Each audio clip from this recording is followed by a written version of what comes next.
Paige Bennett. Approximately 6.1 million women in the United States between the ages of 15 and 44 have difficulty becoming or staying pregnant. This statistic was stated in the article Women's Health, written by Kelly Brumbaugh on July 16, 2012. We all know someone who is unable to have a child, whether that be a family member, a friend, or a teacher. They have many options, including adoption. I think that an open adoption is more preferable than a closed adoption. First, I will inform you about adoption. Then, I will discuss the benefits of an open adoption. Finally, I will explain the disadvantages of a closed adoption. To begin, there are many forms of adoption. 3 common forms identified by Fine Law, written in 2016, are adopting through an agency, independent adoption, and adopting internationally. First, there are 2 different types of agencies: public and private agencies. Private agencies are generally charities and social service organizations, whereas public agencies deal with wards of the state, orphaned, abandoned, or abused children. They are also licensed by the state to place children in adoptive families. Independent adoption is when an agreement is made between the birth parents and the adoptive parents. They will sometimes use a doctor as a go-between. Lastly, adopting internationally is the most complicated form of adoption. This is the most complicated form because you not only have to meet the requirements of where you live, but you also have to meet the requirements of the other country involved. There are also common varieties of these forms, such as open and closed adoption. Open adoption is defined as the sharing of full identifying information between the birth parents and the adoptive parents.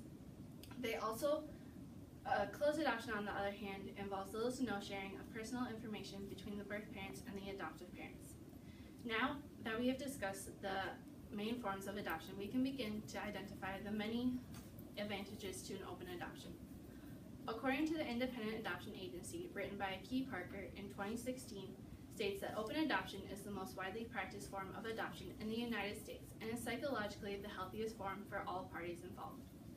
It has been shown by Dustin Freon, author of Friends in Adoption, written on February 6, 2013, that open adoption allows for the adopted child to answer questions that they may have about themselves that they would not be able to answer in a closed adoption. Examples of questions that they might have include why they were put up for adoption, why they look the way that they do, or why they have a natural talent for something. These questions can easily be answered through an open adoption, seeing as how the birth parents are still involved in the adoptee's life.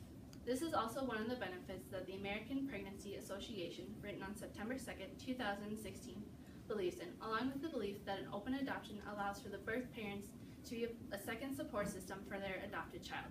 They also believe that an open adoption allows for the adoptive parents to boost their abilities in themselves, seeing as how they are handpicked by the adoptive parents.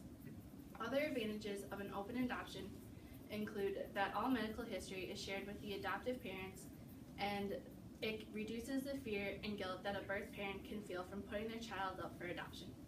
Finally, after identifying the many forms of adoption and the benefits of an open adoption, we can discuss the disadvantages to a closed adoption. There are many disadvantages to a closed adoption, as noted in the article American Pregnancy Association, written on September 2, 2016, that for the adopted child, a closed adoption can result in identity confusion. This is the result of an absence of contact with their respective birth families.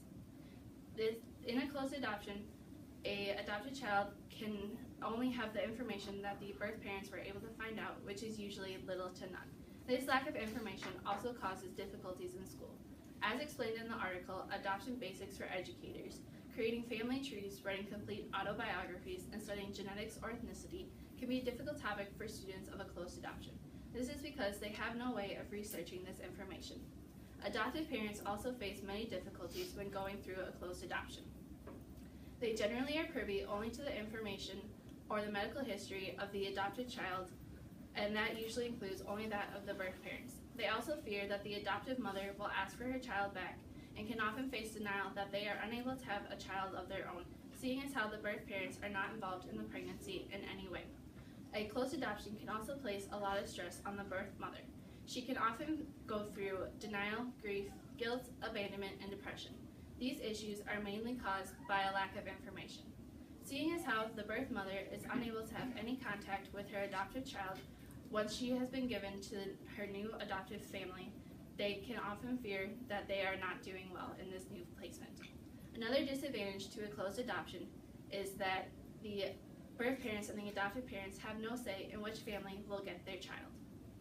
In conclusion, an open adoption is more preferable than a closed adoption. First, because it allows for ongoing communication.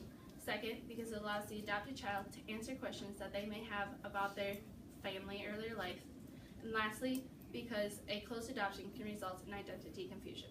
Approximately 6.1 million women in the United States are unable to have a child. I think that for these women, an open adoption is more preferable. 5:30.